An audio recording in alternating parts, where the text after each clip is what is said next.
తిరుమల క్షేత్రానికి భక్తుల రద్దీ అమాంతం పెరిగిందని చెప్పాలి. ఒకసారి మనం అలిపిరి తనిఖీ కేంద్రం వద్ద చూస్తేనే అర్థమవుతుంది ఏ స్థాయిలో భక్తుల రద్దీ ఉందో. ఉన్నటువంటి వాహనాల బారులు తీరినటువంటి పరిస్థితి చూస్తేనే అర్థమవుతుందని చెప్పాలి. నిన్న సెలవు కావడం, అదే రకంగా వారాంత కావడంతో కూడా ఒకసారిగా తిరుమల క్షేత్రానికి భక్తుల రద్దీ అనేది పెరిగిందనే చెప్పాలి. ఇప్పటికే తిరుమల క్షేత్రంలో దాదాపు శిలాతోరణం వరకు కూడా అవుట్లైన్లో భక్తులు అయితే వేచి ఉన్నటువంటి పరిస్థితి ఉంది. 24 గంటల సమయం సర్వదర్శనానికి కూడా పడుతుంది.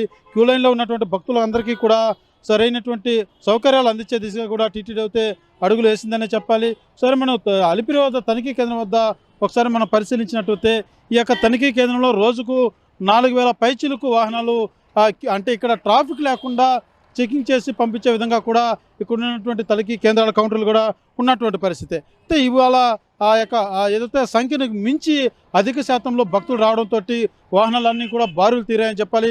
మనం చూడవచ్చు తనిఖీ కేంద్రం వద్ద నుంచి ఏదైతే యొక్క గరుడ సర్కిల్ ఉందో గరుడ సర్కిల్ వరకు కూడా వాహనాలు భారీ స్థాయిలో ఆగి ఉన్నటువంటి పరిస్థితి.